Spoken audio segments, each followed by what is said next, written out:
buenas tardes, sean todos y todas muy bienvenidos a este segundo capítulo de este ciclo de homenaje al profesor Manuel Daneman. Estamos en vivo y en directo domingo 26 de septiembre a las 20 horas, ya en punto, acá para vivir, como les decía, este segundo capítulo de este homenaje que estamos haciendo como ballet folclórico Antumapu al trabajo del profesor Manuel Daneman. Damos la bienvenida entonces a todos los que se están conectando en este minuto a través de Facebook Live. Hoy vamos a hablar de una investigación que realizó el profesor Daneman relacionado con la identidad cultural de Salamanca, y para ello también tenemos a un invitado que nos va a ayudar a reconocer también lo relevante de la identidad cultural que se gesta en esta zona del país. Y sin más, quiero dar la bienvenida a nuestro invitado del día de hoy, al señor Manuel Pinto, ingeniero agrónomo y doctor ingeniero de amplia trayectoria académica, dedicado a la docencia y a la investigación en la Universidad de Chile y en la Universidad de la región de O'Higgins. También ha sido director de proyectos y de instituciones relacionadas con la investigación. Es socio fundador y partícipe del proyecto familiar del Parque Hacienda El Durazno y de la Fundación Yapangui, dedicada a la conservación del medio ambiente y patrimonio de la cordillera intermedia del Choapa, en especial del Parque Hacienda El Durazno. Manuel, bienvenido a este programa, ¿cómo está? Bien, Alejandro, muchas gracias por la invitación. Encantado de estar acá con ustedes y con toda la audiencia, hablando de mi querido amigo, el profesor Manuel Daneman.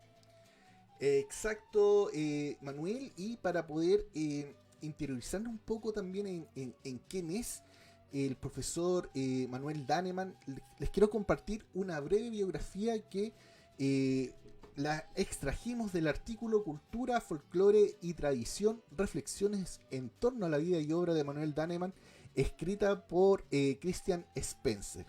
Dice así, para que conozcamos un poco de lo que fue la vida de Manuel Daneman: filólogo, etnólogo y etnomusicólogo, Manuel Teodoro Daneman es uno de los investigadores más importantes de la cultura tradicional chilena del siglo XX. Realizó sus estudios primarios y secundarios en el Liceo Alemán y en el Colegio Verbo Divino. Se tituló como profesor de castellano y completó su doctorado en literatura con mención en literatura chilena e hispanoamericana en la Universidad de Chile. Como etnomusicólogo se formó con el compositor y musicólogo Carlos Lavín y recibió orientaciones metodológicas del especialista español en historia de la música Vicente Salas Viu. Posteriormente, realizó cursos en Alemania y en Estados Unidos sobre folclore y cultura tradicional, algunos de cuyos contenidos aplicó en sus variadas publicaciones. La labor de Daneman se desplegó en el ámbito de la investigación y las publicaciones, la docencia, la recolección de música, la gestión y la promoción de las instituciones y la difusión internacional de la poesía popular y el folclore chileno. Estuvo activo durante más de medio siglo, por lo que su obra traspasa varias generaciones en los ámbitos de la etnología, la etnomusicología y la antropología. Sus publicaciones y charlas ascienden a más de un centenar, mientras que sus proyectos de investigación superan la decena, y su labor docente cruza la segunda mitad del siglo XX para instalarse los cambios culturales del siglo XXI. Por ahora, esto vamos a conocer de lo que fue la trayectoria y la vida de Manuel Daneman. En los próximos capítulos vamos a profundizar en relación a su experiencia internacional y luego nos vamos a adentrar mucho más en sus publicaciones. Manuel, aprovecho justamente de preguntarle eh, ¿cómo fue su relación con el profesor Manuel Daneman? Bueno, con don Manuel, que nos decíamos tocayo, tuvimos una relación muy estrecha en los años 90, en la oportunidad en que él dirigía el programa de identidades culturales en la Universidad de Chile. A la sazón yo era director del departamento de investigación de la universidad, en donde estaba localizado ese departamento. En ese entonces la Universidad de Chile tenía programas de carácter nacional, como programa Antártico, programa del Bosque Nativo, y uno de los programas importantes era justamente el que dirigía don Manuel, que era dedicado a estudiar las identidades culturales de nuestro país. Y es así como, conversando con él, llegamos a conocernos muy bien, y a él se interesó mucho en conversar conmigo, porque yo soy de la cuarta región Ujú. y soy elquino por mi padre y limarino por mi madre. Y precisamente conversando, porque mi abuelo tenía, usted mencionó el Parque Hacienda del Durazno, que ahora es parque porque lo dedicamos a la conservación, pero en ese entonces era, estoy hablándole de cuando yo era niño, ese parque, esa hacienda era la hacienda de ganadera de mi abuelo, y que quedaba entre con Barbalá y Canela. Entonces estaba en el Choapa, y ahí entonces yo desde niño empecé a escuchar las historias de Salamanca, de las brujas, y que nos metían miedo, que estaban las cuevas de Salamanca, en fin. Y así entonces llegamos a que don Manuel tenía una parte de su programa, lo tenía en estudio, en el estudio del Valle del Choapa, y particularmente de Salamanca, que es muy rico en ambiente folclórico, y es una zona de transición muy interesante. Conversábamos con él tanto desde el punto de vista ecológico como del punto de vista cultural. Y cultural no solamente la cultura ya post la invasión española, sino que desde antes, porque ahí por el sur tenía una gran influencia de los pueblos mapuches, y por el norte de los pueblos, digamos, Molles y Diaguita. Se formaba ahí una transición muy interesante, que nos daba tema para conversar mucho con don Manuel. Efectivamente, bueno, como les comentaba al principio, hoy vamos a poder ver un material audiovisual relacionado con la identidad cultural de Salamanca. Y como muy bien nos comentaba acá Manuel, es una zona que se caracteriza o tiene mucha riqueza cultural. Eh, y nuevamente le pregunto, particularmente por qué el profesor Daneman decidió centrar su investigación o una de sus investigaciones en esta localidad. Bueno, ya lo he señalado, y como conversábamos con don Manuel, esa zona de valles transversales, según lo que me decía él, además de la condición fisiográfica y la condición climática de cada uno de los valles, creaba identidades culturales muy interesantes en cada uno de los valles. O sea, si hablamos del Valle del Choapa por el sur, después viene el Valle del Limarí, después viene el Valle del Elqui, que son los más importantes. Y como yo tuve la suerte de nacer en esa bendita tierra y conocer bien todos esos valles, conversábamos y se interesó. Incluso llegamos a hacer un intento de poner otro programa de identidad cultural en el Valle del Elqui, en donde fuimos, viajamos, pero él prosperó más lo que hizo en Choapa, porque obviamente desde el punto de vista de, la, de su interés científico, era algo que no se había estudiado mucho. El Elqui estaba muy estudiado, y entonces Salamanca fue un punto importante para él, en donde se plasmaron muchas de las ideas que conversábamos, y por supuesto, más que conmigo, con todos los colegas del programa de identidades culturales con quienes él visitó la zona largamente. Perfecto. Y en lo específico, Manuel, quizás para aquellos que no tienen la oportunidad de conocer la zona, ¿qué es lo que caracterizaría o caracteriza a Salamanca, por ejemplo, desde su geografía, su flora, su fauna? No sé si nos puede un poco profundizar ese tema. Por supuesto, como le digo, yo desde niño mi abuelo me llevaba por esos pares, por esos lares, y entonces percibíamos los cambios culturales entre un valle y otro. En ese entonces que le hablo yo, eso lo hacíamos en tren. Entonces, cuando uno iba parando, las estaciones iban cambiando las identidades de las personas y de los productos que vendían. Y más avanzaba el tren hacia el sur, digamos, veníamos del Limarí, pasábamos por toda la zona de Conbarbalá y llegábamos al Choapa, y ahí veíamos una transición muy interesante que ahora yo la asocio con estas entidades culturales que don Manuel puso en valor.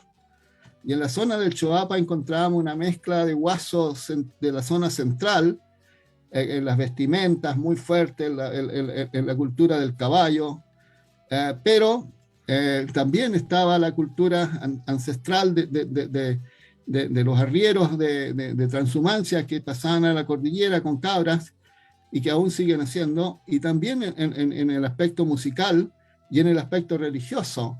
Ahí se produce una mezcla de la cultura religiosa de la zona central, muy marcada, obviamente, por el cristianismo y el catolicismo, con toda la cultura indígena del norte, en donde hasta ahí se ven claramente las fiestas que probablemente ustedes van a percibir y ver en el video, de cómo hay este sincretismo muy marcado que también se manifiesta en la vida diaria y en los dichos, etc. Y además hay otra cosa muy interesante desde el punto de vista ecológico, de que ahí es lo que realmente aún queda como lo que se llamaba en entonces el norte verde, porque aún ahí se está deteniendo el desierto, bueno, ahora con mucha dificultad por la sequía, pero precisamente ahí todavía hay quillayes, hay árboles que se ven en la zona central, cosa que más al norte del Choapa ya no se encuentra, es como el límite de toda la flora de la zona central, el Choapa, y de la fauna también. Entonces, es realmente una zona muy interesante desde el punto de vista cultural, como desde el punto de vista fisiográfico, como desde el punto de vista ecológico.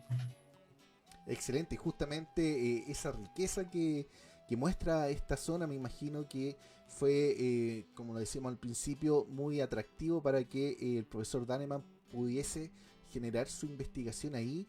Y podríamos también señalar, no sé qué le parece a usted, que justamente estos factores como la geografía, el clima, la ubicación geográfica, también va configurando la vida y la cultura de la localidad. Exactamente, usted sabe, nosotros somos lo que genéticamente recibimos de nuestros padres y nuestros ancestros, pero también lo que digamos, nos talla en nuestra personalidad y en nuestro ser, el medio ambiente.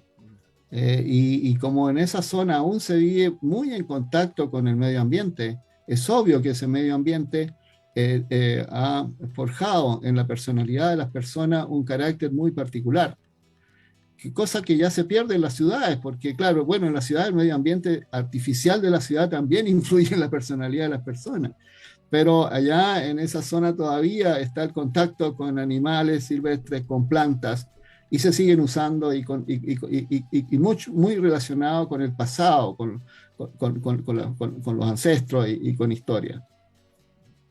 Y a su juicio también, como conocedor de la zona, recién nos comentaba que tuvo la, la posibilidad de nacer allí.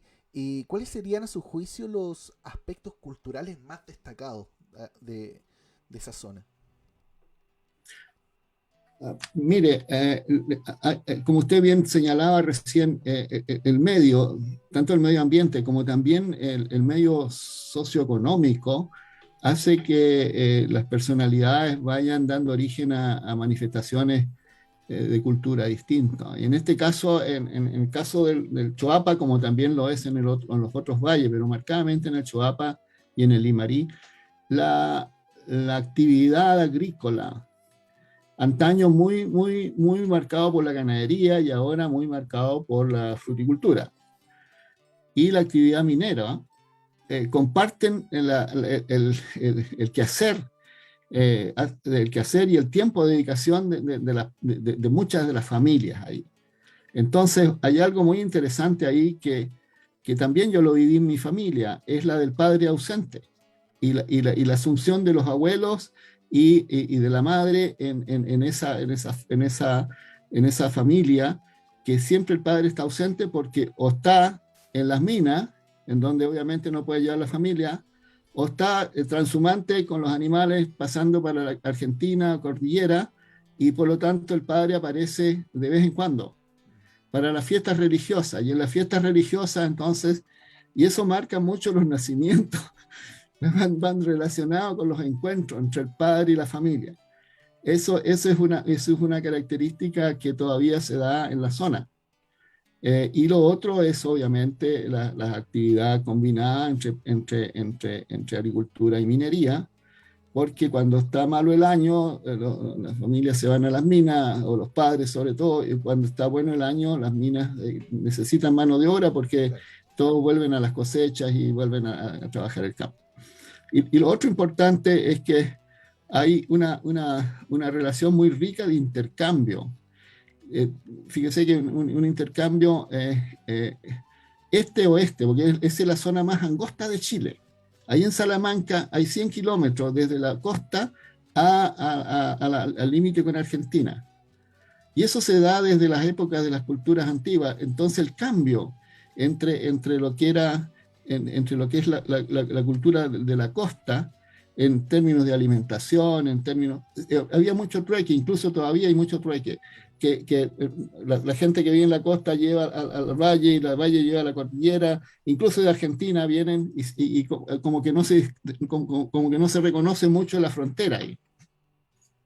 Qué interesante justamente esa mixtura, esa mezcla de diversos mundos, como decía usted, del campo, la minería y también de este intercambio también eh, cultural entre diversas zonas y que justamente se concentran ahí en la localidad de Salamanca o en el valle del Choapa que muy bien explicaba y me imagino que justamente dada esa riqueza que allí se vive, era obviamente un objeto de investigación muy atractivo para poder comprender justamente los diversos procesos identitarios que ahí se generaban.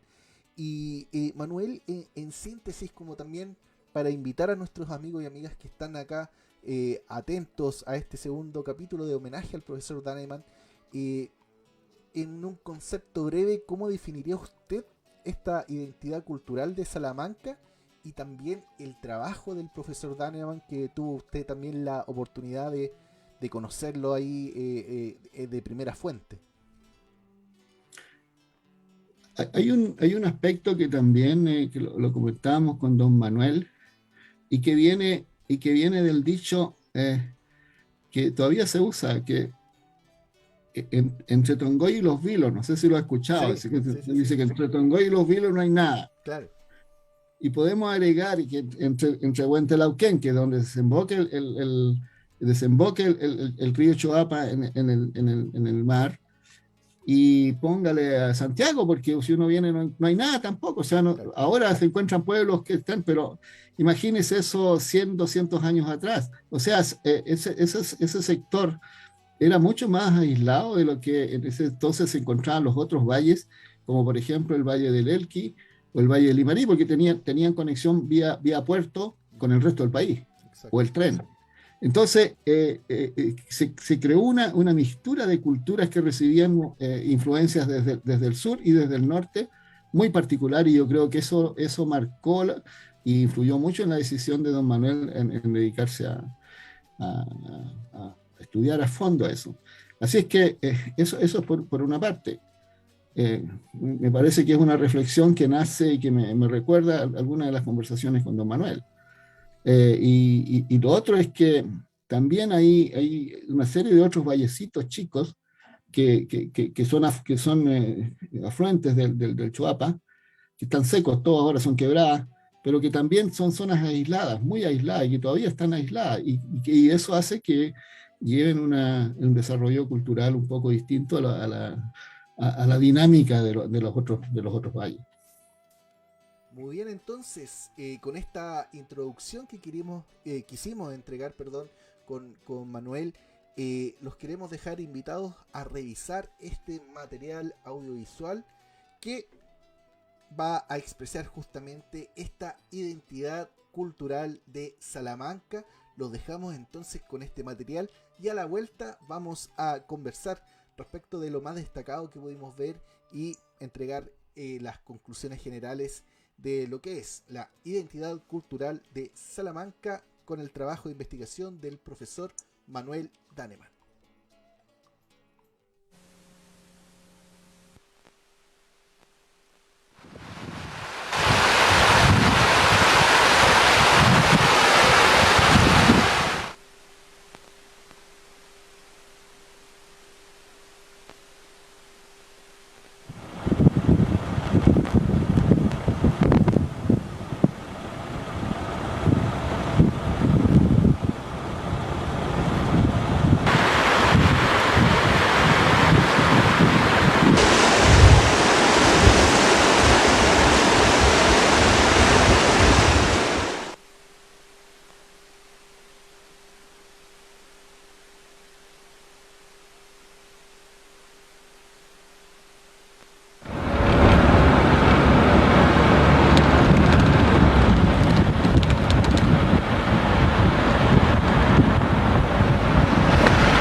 He visto un letrero que dice ahí petroglífico, dice para el lado de Chalinga.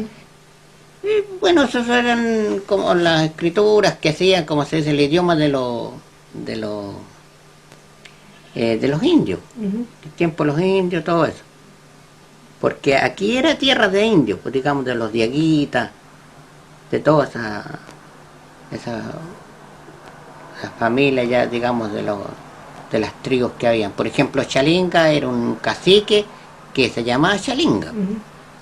Entonces vivían en ese sector, dicen, a donde está. Los antiguos me contaban a mí, mi papá, los papás de mi papá decían, mis abuelos me han dicho, ellos se acordaban de que en esas partes ahí existían, digamos, tribus de indios en esa parte, y por eso el cacique mayor se llamaba Chalinga. Por eso el primer pueblito fue Chalinga antes que Salamanca. Incluso Chalinga no se llamaba Chalinga, sino que le decían, la gente antigua le decía Chalinguita.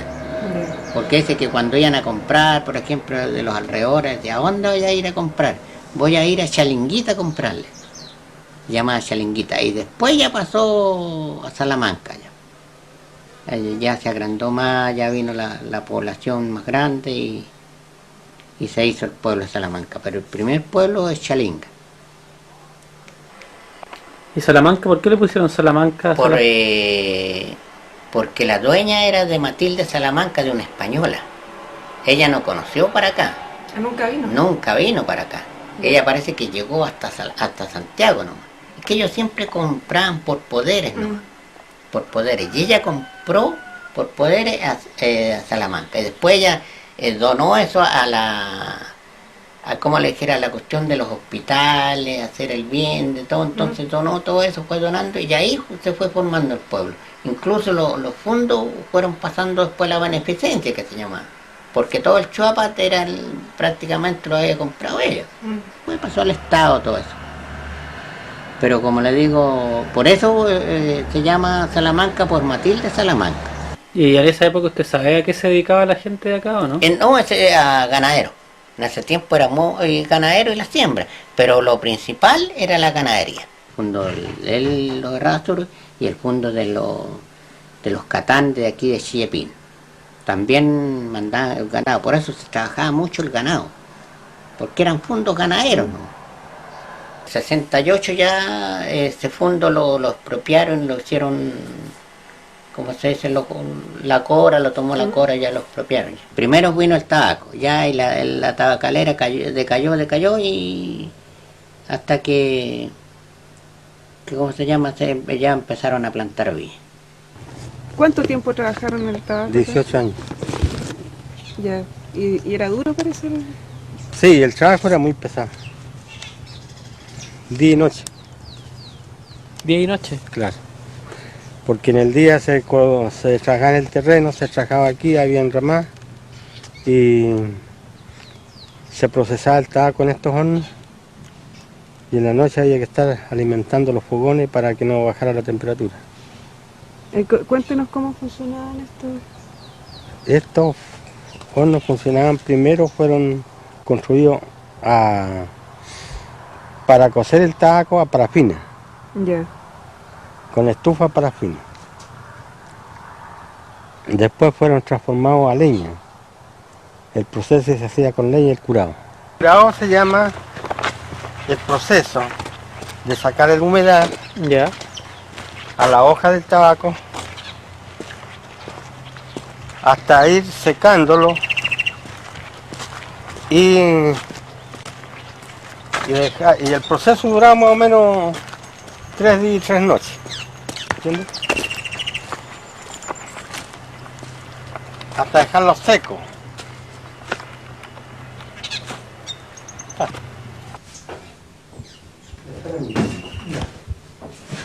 Las hojas del tabaco se colocaban en estos colillos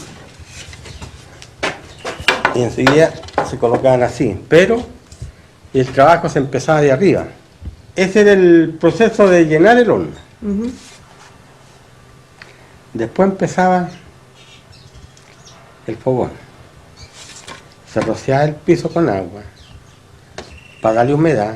ya, La humedad se percibía con la humedad del piso, el fin era para que esa humedad saliera hacia arriba. ya. Tiene un caballete movible, ¿no se dan cuenta ustedes? Movible porque se puede levantar y bajar. Ya, ¿Ah? Y tiene una tronera, ¿ves? Esto lo llamábamos tronera. El fin de esa ventana era para cuando se estaba secando el tabaco, ya se empezaba, como les decía, todo sellado.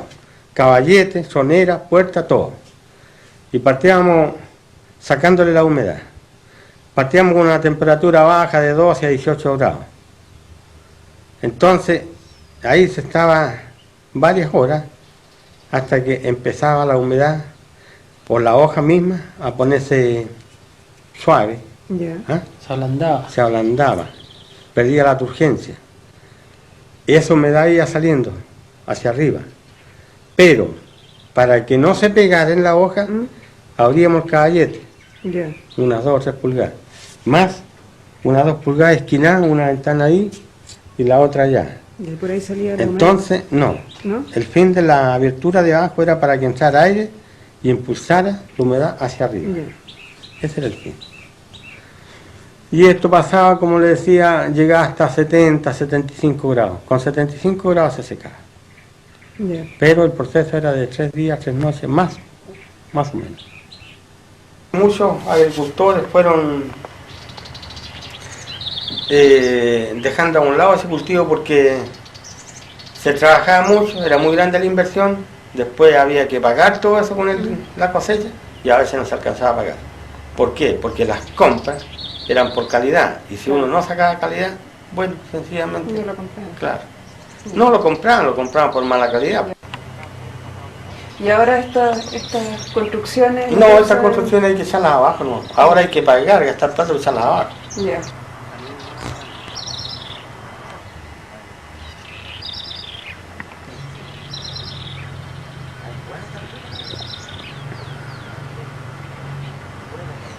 ¿Y ahora qué ha plantado? ¿Tiene viña? Yo tengo parrón ahora, Ya. y el parrón también se echó a perder la agua. Y no alcanza ni siquiera para hacer los trabajos, Ya. menos para medio subsistir, ¿no? Entonces hay que ir complementando con hortalizas, con otras cosas por ahí. ¿Y las hortalizas pero las usan para la casa? No o para el vender? consumo de la casa, no. Ya. En el caso mío, no sé, otras personas.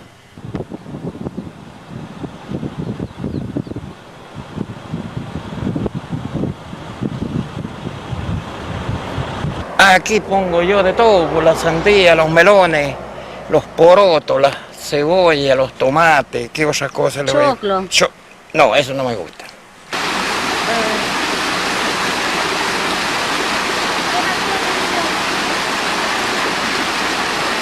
Ahora estoy sembrando, ahora tengo almácigos hechos, almácigos de cebolla, ahora estoy picando aquí para hacer de tomate. Eso, todo eso, porque aquí tengo las semillas ya. ¿Y esta la junta usted o las compra? No, yo escojo los tomates Ya. buenos, Ya. los buenos, todos los buenos. Los que son bien formaditos, bien lisitos, que tengan poco pupo. Así que no quiso que yo le picoteara con la pala.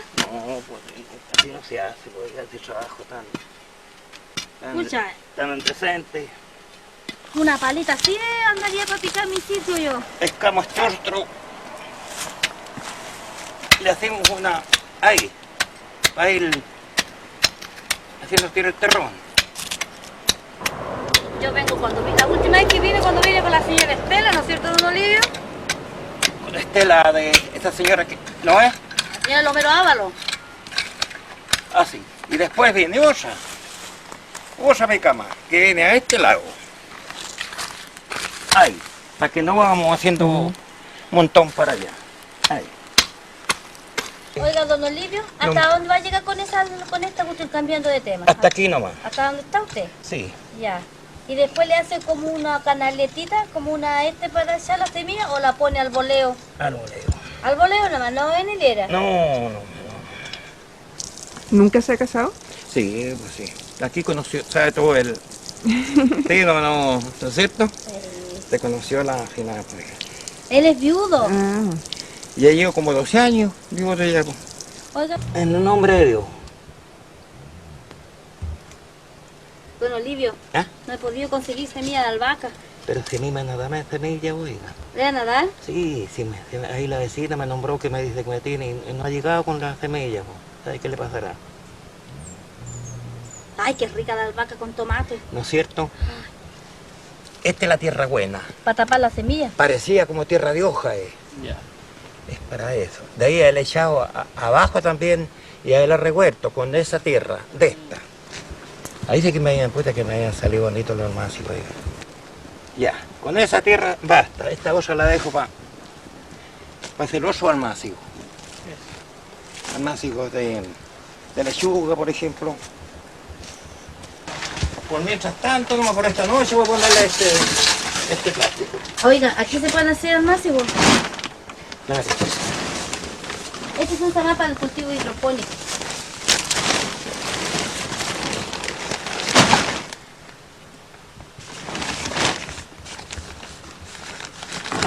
¿El chacolí quién estará haciendo? Ese hacen para acá, para Canchabrada. ¿Para el otro lado? Sí, de Chalenga para adentro. Ya. Ahí hacen en dos partes, hacen chicha y chacol. Oiga, qué rico los limones. ¿Pero en esta época todavía o...? Sí, pues si están recién nomás habiendo ahora, se están poniendo buenos los chocolos y las chichas, recién nomás. Ya. Ahora en las pipas para el día, a veces para la fiesta.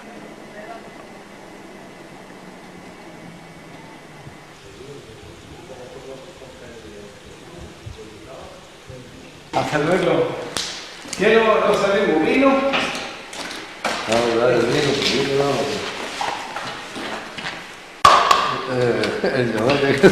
¿Cómo es que lo probaste? ¿Y cómo es el proceso para hacer el chacolo? Por eso hay que sacarlo del ollejo antes de los 8 días, para que le salga dulce. Porque si usted lo quiere dejar vino, lo deja en el ollejo lo empieza, pero tiene que dejarlo para que se haga vino por lo menos un mes. Ah, con ollejo. Con ollejo. Eso usted no tiene nada que preocuparse, temperatura ni ninguna cosa. El chacolo sí. Tiene que preocuparse que ya deje de fermentar porque no hay que el dulce y no le quita el dulce. Antes mi papá trabajó en esto de joven, yo creo que más de mi abuelo también, que yo no lo conocí, pero mi abuelo le enseñó a mi papá. Y yo aprendí por él también y así se ha ido dando vuelta casi por generación, porque mi abuelo conversaba que el papá de él trabajaba en esto.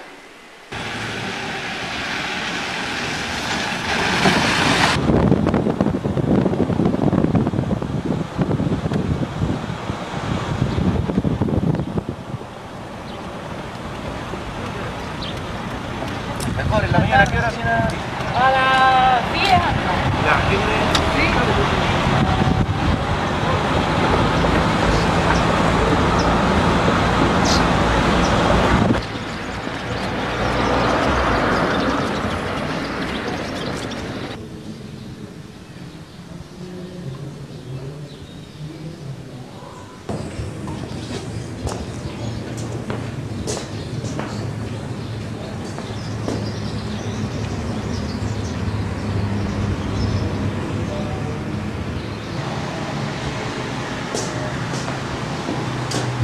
consigo la burra y el burrito.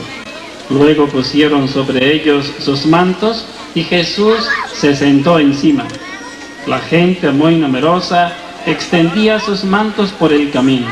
Algunos cortaban ramas de los árboles de Galilea.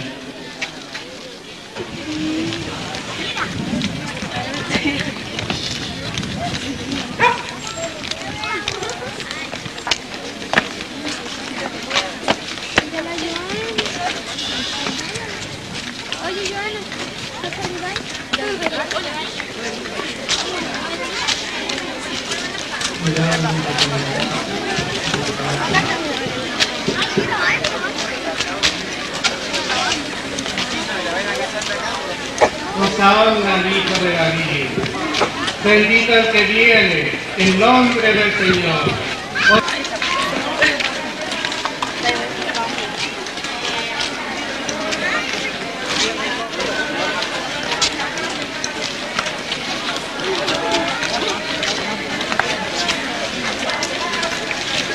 La ciudad de Sion entra en su casa. Aquella casa es el santo cenáculo, donde Jesús se haya reunido con sus discípulos. Judas, como las hienas, espera el momento de mandar el zarpazo.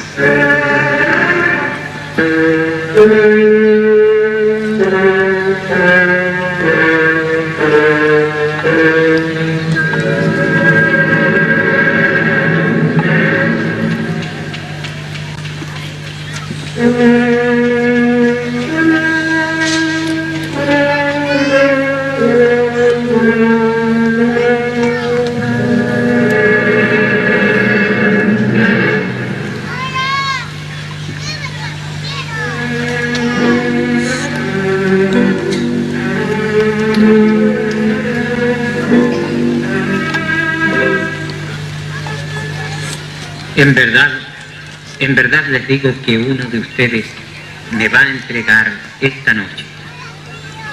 Señor, ¿quién es? Voy a remojar un poco de pan. Al que se lo dé, ese es.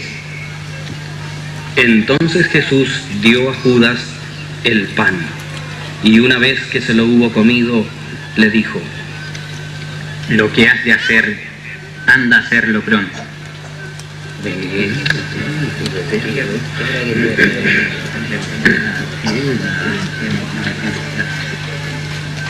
Hijos míos, yo estaré con ustedes muy poco tiempo más y les entrego un nuevo mandamiento.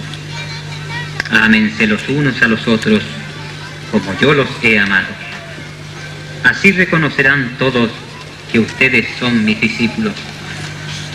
Mientras comían, Jesús tomó el pan, lo bendijo, lo partió y se lo dio a sus discípulos, diciendo: Tomen y coman.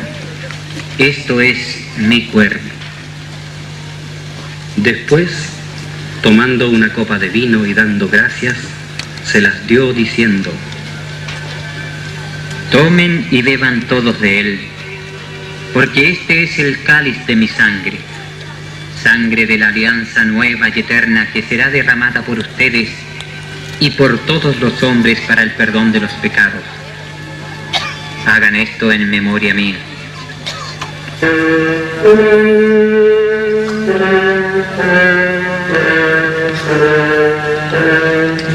Haciendo un último esfuerzo por salvar a Jesús, espera que traigan a Barrabás, un asesino que había sido sentenciado a muerte en esos días. ¡Ave, Poncio! El reo está en tu presencia. Pilatos intenta persuadir al pueblo, conmoverlo, y de esta manera librarse de la responsabilidad que pesa sobre él. Su esfuerzo se centra en lograr que Jesús sea perdonado por la turba a cambio de Barrabás. Noble pueblo de Judea, sabéis muy bien que es costumbre vuestra que el gobernador dé la libertad durante la Pascua a uno de los presos del pueblo. Pues bien, sabéis que en las mazmorras está un terrible asesino, Barrabás. Aquí lo tenéis. ¿A quién elegís para ser liberado? Escogéis a Jesús, llamado el Rey de los Judíos, ¿O a Barrabás, el sanguinario?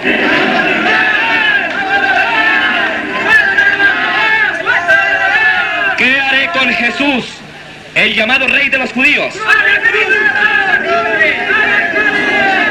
¿Pero qué mal ha hecho este hombre? Sueltas a este hombre. No eres amigo del César. Todo el que se declara rey es enemigo del César. Y nosotros no queremos más rey que el César. Yo no puedo crucificarlo porque no encuentro en él delito alguno. Nosotros tenemos una ley. Y según esa ley debe morir, porque se ha hecho hijo de Dios. Pilatos, dirigiéndose a Jesús, le dice: ¿Qué dices a todo esto? Jesús permanece con la vista baja, sin contestar. ¿A mí no me contestas? ¿No sabes que tengo potestad para liberarte o para condenarte? Ninguna potestad tendrías contra mí si no se te hubiera dado de lo alto. Pero te digo que quien tiene mayor pecado es quien me entregó a ti. Las palabras, el acento, la mirada de Jesús, todo en aquel hombre tiene una majestad tan sublime que Pilato siente una cosa extraordinaria dentro de su ser. Con miedo sale nuevamente al balcón y se dirige al pueblo. Aquí tenéis a vuestro rey. ¿A vuestro rey he de crucificar? Nosotros no reconocemos más rey que el César. Pilato tiembla al oír pronunciar el nombre del César y, débil y cobarde, se rinde ante las amenazas de aquel pueblo enfurecido. Pilato manda a un criado que le eche agua en las manos. Soy inocente de la sangre de este justo. Allá vosotros y vuestras leyes. Que caiga su sangre sobre nosotros y sobre nuestros hijos.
misterio de gloria, la coronación de la Virgen como reina y soberana de todo lo creado.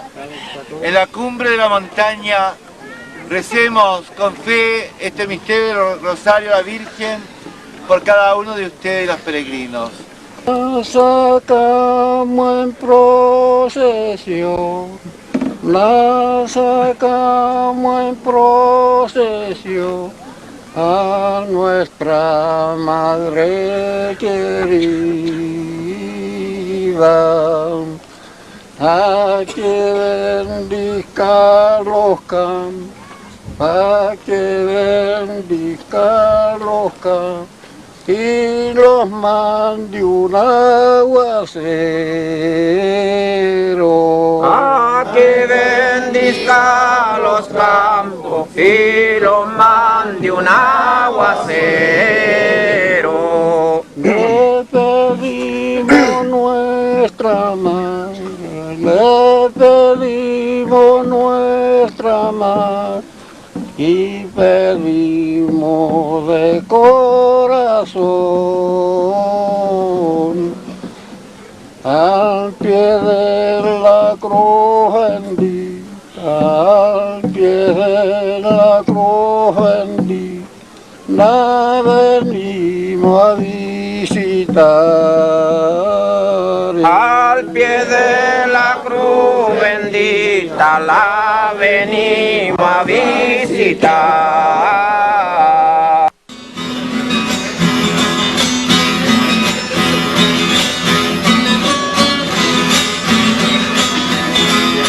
Gloriosa Virgen del Carmen, blanca reluciente luna.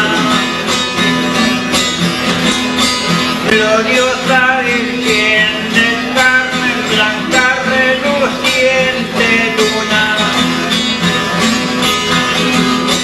El niño donde gorjeaba en esa enflorada cuna, en esa enflorada cuna, donde reyes con fortuna llegarán primer retiro. Parece que oigo un suspiro, ay de mí dónde será. Si será del alma mía, si de mí se acordará, si de mí se acordará. Madre mía celestial, hermosa flor de clarín. Madre mía celestial, hermosa flor de clarín. Las gracias le voy a dar al profesor Don Carlín, al profesor Don Carlín. Yo me di poder venir para cumplir mi devoción al pie de su altar mayor, preciosa madre querida, para celebrarle su día y hacerle veneración, y hacerle veneración. Gloriosa Virgen del Carmen, Rosita de una de mí. Gloriosa Virgen del Carmen, Rosita de una de mí. Te encargo que una semana se acuerde un día de mí. Diga que haré de infeliz, me recuerden del dichado. Aquí me tiene asustado, entiendo mi devoción. No lo puedo hacer mejor, usted me ha de perdonar.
Están ahí adentro.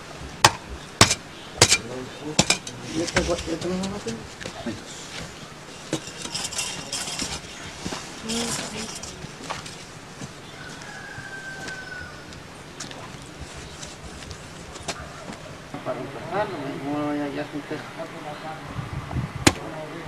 No voy a quedar sin tejo, le vendo esto y yo ya se Estos son los tejos. Este es el tejo de una medida, tiene su medida especial. Son 60 por 70 milímetros. 60 por 70. ¿Y eso los mandan a hacer o los compran Sí. acá? Como... A veces los traen hechos de Santiago, de cualquier lado, pero los mandamos a hacer, por lo general nosotros mandamos a hacer tejos, con las medidas precisas y uno le da el peso. Claro, la alianza media es la que manda. Una penita que quede con los míos, que les voy a pasar, ¿eh? Voy a pegar un tirito.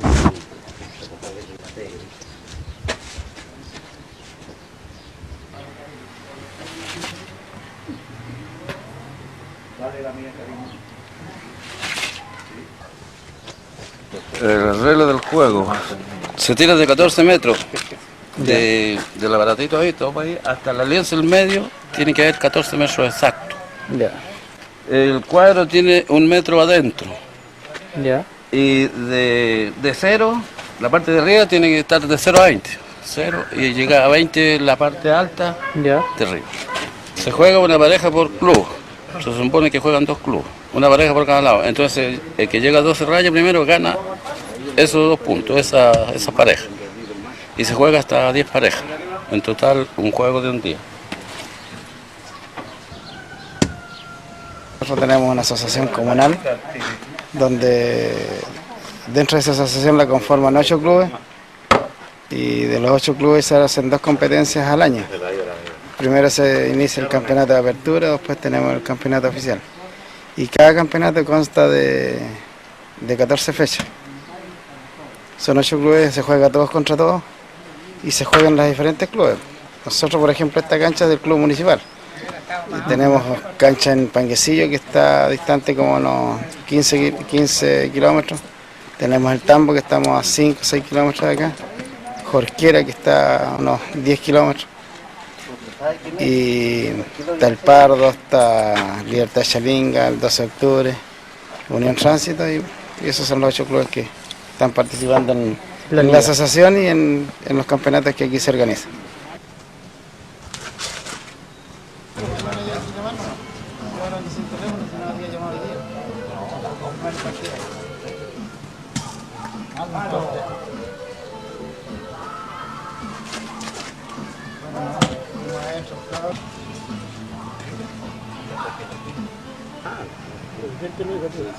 Está confirmado por el Carlos y el Alonso, me dijo que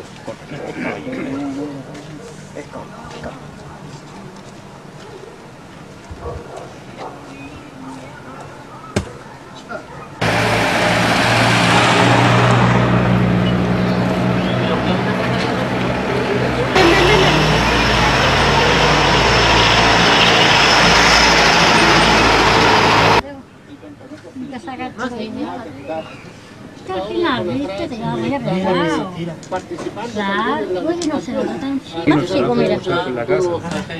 Este tronco es más chico que el que estoy sacando.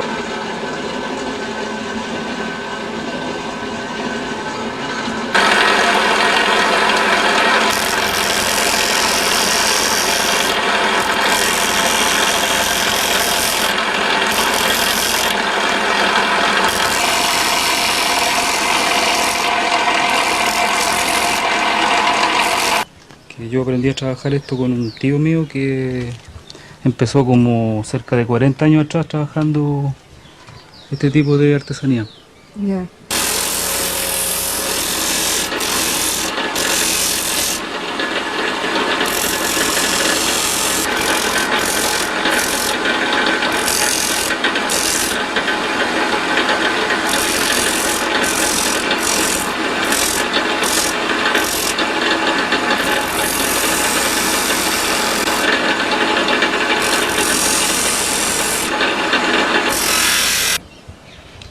Ahí vieron la cabeza, vieron cómo se hizo el gorrito, ahí está con el cuero.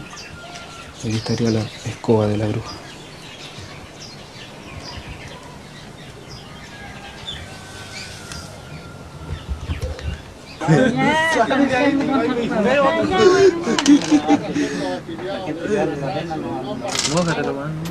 No le voy a... Usted quiere, como usted ve, la brujita yo la hago en un pañolense, que se llama esta tela, ¿no? Con el armamento de alambre y una cabecita de madera que yo misma se las dibujo. ¿Usted misma se las dibuja? Claro, yo misma se las dibujo y en la cinta, por lo tanto, dice Recuerdo Salamanca. Y uno la hace porque es lo que más se identifica a Salamanca. ¿Por qué? ¿Por qué eso? Por la historia, porque supuestamente dicen que antes habían brujos, ¿no? Yo realmente en eso poco creo. Pero la historia lo dice, porque que era zona de brujas. Zona de brujas. Ven las cartas, que a veces va gente a buscar remedio y le dicen, usted tiene un maleficio, algo así se llama, y les piden un tanto por hacerles remedio. Como otras no, porque como otras dan remedio de hierbas. Pero aparte de eso, yo más no sé. Y que hay un cerro aquí que tiene una partidura. Ahí donde dicen que se reúnen los brujos. ¿Será verdad o no? ¿Y cuál es ese cerro? Es Manquehue. Mire, Manquehue es aquí el cerro negado que está arriba allá. Ahí arriba está la famosa raja de Manquehue. Esa parte donde está la nieve es una parte que no andan ni cabras, ni las cabras del cerro, ni el ganado capino que se llama. Pero que hay un día en el año, no sé en qué mes es, que a las 12 del día se ven guasos correr de a caballo como por la mejor carretera. Pero no lo vimos de aquí, pues lo ven los que están cerca allá. Eso es lo que han contado. Yo no lo vi. Imagínese usted.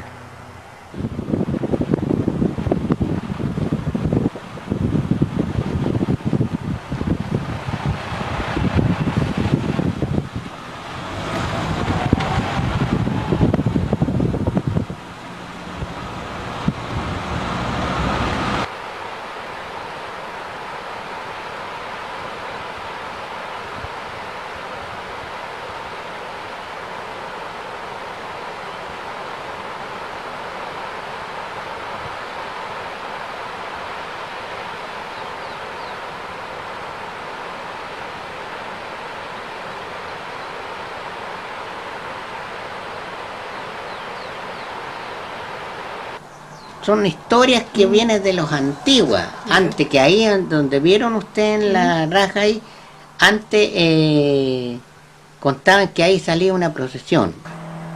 Una señora me contó de acá del Tebal, cuando yo tendría unos 15, 20 años, menos tengo que haber tenido yo. Y me contaba ella, porque ellos vivían en el Tebal y miraban hacia allá y dice que ella vio la procesión el día Viernes Santo, a las 12 de la noche. Cuando salió, dice que salen con luces, como con antorcha, y se ve, y van a dar, dice que se demora mucho, dura más de una hora. Dice. Y dice que, o casi la hora por ahí, dice que ven cuando vuelve por arriba, porque sube arriba de la procesión, vuelve y entra ¿cómo se dice? A la raja otra vez. Y ahí se pierde. Y la señora que le digo yo que murió ahora poco, hace como 3 meses atrás nomás que murió, también dice que el año 50 ella estaba esperando al marido porque llegara de una mina que trabajaba él, y estaba sentadita dice, mirando hacia la noche, porque en ese tiempo no había luz, nada. Así que estoy sentadita aquí afuera, dijo, cuando vi la procesión. Y me la contó tal como me la había contado la otra señora. Dice que ella lo vio, yo lo vi, bueno, me decía, no es cosa que me hayan contado, no, yo la vi. Esas son las dos personas a mí me contaron haber visto esa procesión. Pero yo digo es que a lo mejor todos no son, como le dijera yo, que tienen ese, a lo mejor ese poder, por decir, tienen que de verla, porque para mí son ciertas personas que pueden ver eso. Por ejemplo, yo le hemos hecho harto empeño a verlo, oye, la hora del día bien, mirando, vaya, no es nada.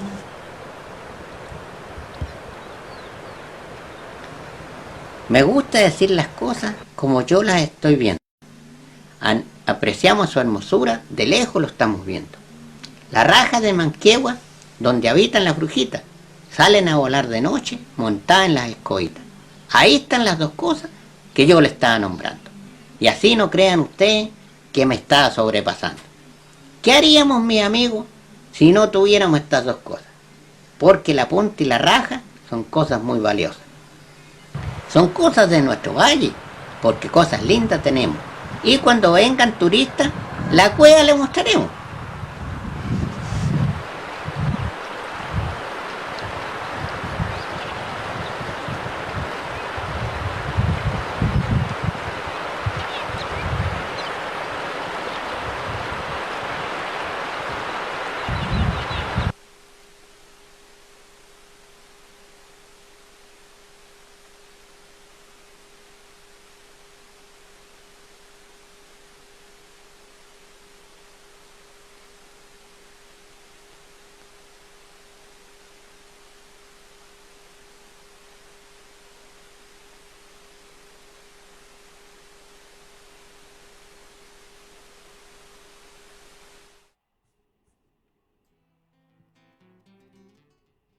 Muy bien, entonces acabamos de ver este material audiovisual realizado en el año 2002 que da cuenta de lo que conversamos hace un par de minutos con Manuel, de esta identidad cultural de Salamanca.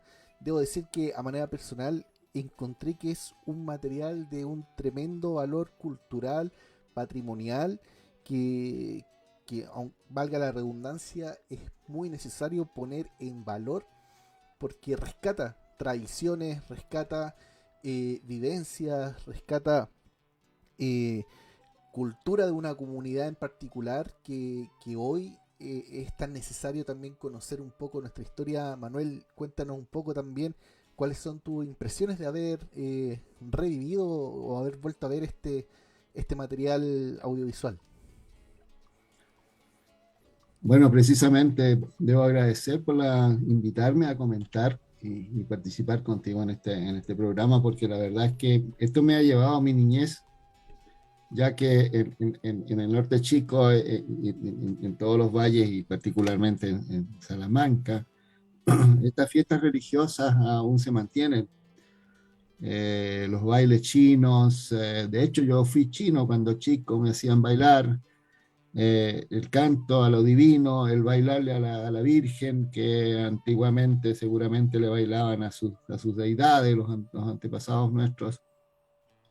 En fin, y toda la cantidad de historias relativas a visiones, etcétera. Pero creo que las más famosas del norte chico son estas de la cueva de Salamanca, que cuando éramos niños nos decían que las brujas iban a venir a pescarnos de las patas si no obedecíamos y no hacíamos las tareas. Pero las brujas de Salamanca son muy famosas. Y bueno, todo eso mezclado con un ambiente único que realmente don Manuel lo supo rescatar muy bien y atesorarlo, y por lo tanto yo me felicito de pertenecer a este grupo que estamos tratando de realzar la obra de don Manuel.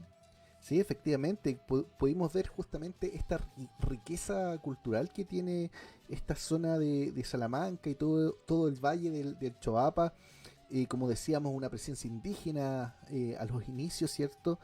El trabajo campesino, la artesanía, estos mitos y leyendas que giran en torno, ¿cierto?, a los brujos, pero también una identidad religiosa muy, muy profunda. Me llamó la atención la celebración de la Virgen del Tambo, por ejemplo, y con los bailes chinos, que muy bien explicabas tú, Manuel, y cómo también esta rogativa a la lluvia, me imagino que también al ser una zona agrícola es muy importante.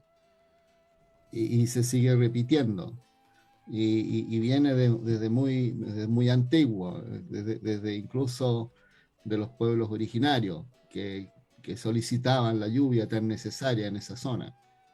Y obviamente eso se ha ido transmitiendo y mezclando con las nuevas creencias que llegaron de Europa, pero se sigue manteniendo eso. Y de hecho, puedo señalar con propiedad, puesto que nosotros en la Hacienda del Durazno rescatamos esta cultura y estas fiestas, y para el mes de abril yo veía, bailan los chinos, llegan de todas partes, con cofradías, fíjese, que tienen más de 100 años y que todavía están y transmitiendo esta tradición cultural de generación en generación. Por lo tanto, es muy interesante todo esto. Sí, absolutamente, lo que es también el canto a lo divino, y ahí se mezcla un poco las distintas zonas geográficas, podríamos decir, porque generalmente el canto a lo divino está más asociado a zona central, hacia el sur, y tenemos bailes religiosos que están asociados quizás a la zona norte, y acá se complementan, se unen. Exacto, el canto a lo divino es algo que se está rescatando nuevamente, y quiero rendir un homenaje al cantor divino de mi pueblo, a lo divino de mi pueblo, Don Roma, que se llamaba así, así le conocíamos, se llamaba Román, y tomaba la guitarra y cantaba cantos tan simples pero tan profundos como los que cantaban esos señores ahí, todos ya de edad, pero que siguen manteniendo la cultura. Y por último también cómo cada una de las actividades, creo yo, siempre tienden a convocar a la comunidad. Las mismas celebraciones religiosas, también veíamos este club de tejo, que también así es, va convocando y a distintas zonas alejadas de la zona. Así es, y una cosa que también recalcar, que en cada valle hay un pueblo que se llama Tambo, y Tambo forma parte del camino del Inca, claro. Camino que estaba desde antes de que llegaran los españoles, que conectaba todos esos valles y desde Santiago hasta el Cusco. Entonces, estos valles eran conectados por ese camino, que además de transportar noticias y oro que le llevaban al Inca, transportaban cultura, traían cultura desde el norte. Era el internet de la época. Claro. Y por lo tanto encontramos en estos valles aislados estas cosas quedaron aisladas, que todavía no han sido muy afectadas por la invasión del modernismo. Quedan estas culturas que se manifiestan, por ejemplo, en los bailes de los chinos. La forma de bailar, los pasos que dan son absolutamente ancestrales. Exacto. Muy bien, no, insisto, es lo que acabamos de ver, un material riquísimo en términos de rescate de la cultura tradicional, en este caso de Salamanca, así que, bueno, este video queda en nuestro perfil de Facebook, si es que lo quieren volver a revisar o recomendar a otros, porque, insisto, tiene un valor cultural, histórico, muy relevante para poder seguir rescatando la identidad. Quería destacar otro tema, Manuel, respecto de la tabacalera. Lo habíamos comentado en la previa, en la preparación de este programa, que también fue un elemento importante de la zona. No sé si nos puedes contar un poco más de eso. Muy, muy importante. Bueno, es parte de la sucesión de actividades económicas que han habido en la zona. De muy antiguo, la zona de Choapa tenía una gran conexión con Cuyo, con la provincia de Cuyo, que por el entonces, antes que llegara la independencia, era chileno eso, pero las tribus indígenas no distinguían esas fronteras establecidas por los europeos. Entonces, esa conexión llevaba a que muchos huerques, que eran los indígenas del lado de Cuyo, venían hacia Choapa, y los indígenas de Choapa llevaban productos del mar a los huerques, y los huerques traían productos de la pampa argentina, y se trocaba. Entonces eso también llevó condimentos de la cultura allende los Andes a que todavía se mantengan en el Choapa. Y después vino la ganadería, como bien señalaba, un fuerte componente ganadero. Después pasaron los ganaderos, pasaron a a los tabacaleros, porque la ganadería empezó a disminuir, y los tabacaleros después dieron paso a los fruticultores, que actualmente se baten entre problemas de sequía y otros problemas de... Pero los tabacaleros fueron muy importantes en esa zona, y construyeron y ellos diseñaron esos hornos que mostramos. Y yo quiero decirle a los colegas, si hay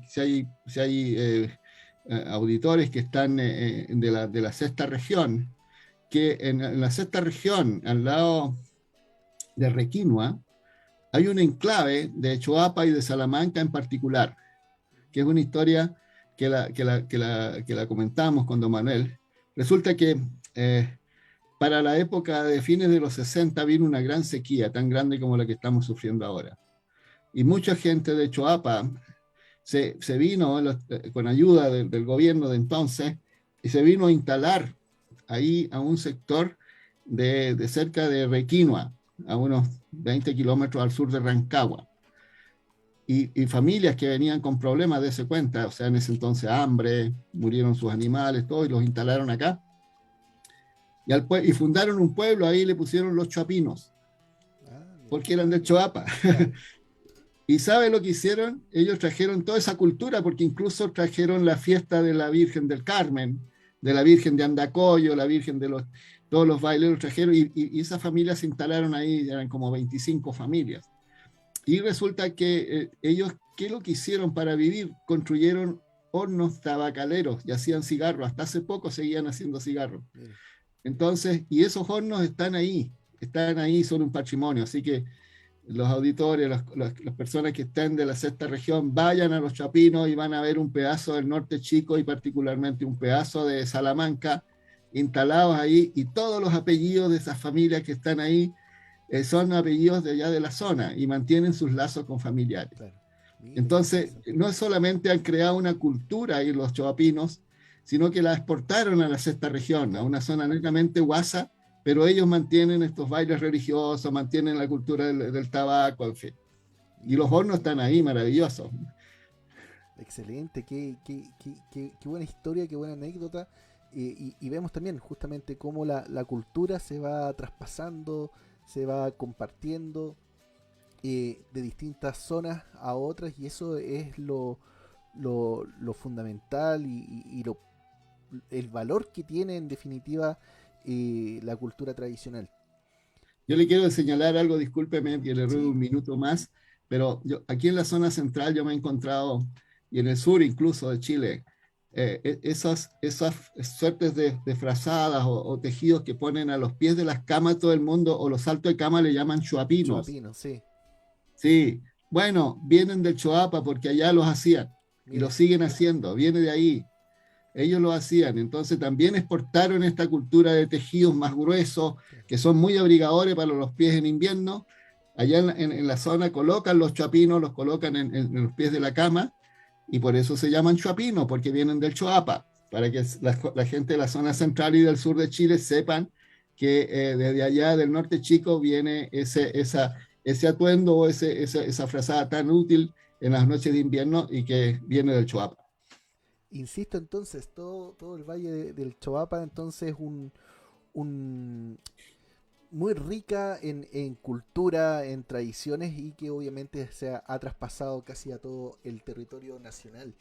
Queremos, antes de despedirnos, saludar a quienes han estado conectados con nosotros, nos han escrito algunos mensajes acá en el chat del video, por ejemplo a Jorge Morales Valencia, que le manda saludos también ahí al profesor Manuel, de Paola Jorge, Silva y gracias, Jorge Morales, le mandan ahí muchos saludos. Sí, profesor. por supuesto, Paola y Jorge, un gran saludo de mi parte. A Patricia Espinosa también, que nos envía saludos desde el Durazno. Sí, por la ciudad del Durazno. Claro, Claudia Marambio también, gracias por la invitación, nos dice desde Graneros. Beatriz Carreño desde El Tao también nos escribe, desde Colina Maritza Martínez. Gaby Castro también nos agradece por la invitación, y así muchos otros que han estado conectados y conectadas a este segundo capítulo del homenaje que el Ballet Folclórico Antumapu está realizando al trabajo que ha realizado el profesor Manuel Danemann. Acabamos de ver entonces lo que fue la identidad cultural de Salamanca, y también recordarles que nos quedan 2 capítulos más en este ciclo homenaje el próximo 10 de octubre. El próximo 10 de octubre en este mismo canal, a las 20 horas, vamos a revisar otro trabajo de investigación muy importante del profesor Danemann, que dice relación con el testimonio visual de Algarrobo. Vamos a estar revisando entonces también este trabajo el próximo 10 de octubre, y el 24 de octubre finalizamos este ciclo revisando la identidad cultural de Licantén. Así que nos quedan también algunos capítulos para seguir compartiendo el trabajo realizado por el profesor Manuel Danemann. Manuel, no sé si le parece sus reflexiones finales en torno a lo que hemos vivido hoy, para poder ya ir cerrando este programa. Bueno, básicamente agradecer la oportunidad de poder comentar la obra de don Manuel, y también emocionado de revivir vivencias tan caras para mí, de una zona que es tan rica en cultura. No en vano, es una de las culturas más antiguas que hay en Chile. La cultura Huentelauquén se encuentra en la desembocadura del río Choapa en el Pacífico. O sea, desde ahí, desde hace más de 4.000 años, que ese valle es pródigo en cultura. Los invito a que lo vayan a visitar en algún momento. Muy bien, entonces con esta invitación nos despedimos. Estén atentos y atentas a nuestras redes sociales, y nos vemos en el próximo capítulo, en este homenaje al trabajo de investigación del profesor Manuel Danemann. Por mi parte me despido, que tengan una muy buena noche y una muy buena semana. Hasta pronto. Hasta pronto, Alejandro. Ay, Chile, tierra mía, qué distintos tus paisajes. En todas tus regiones, tus hombres son personajes.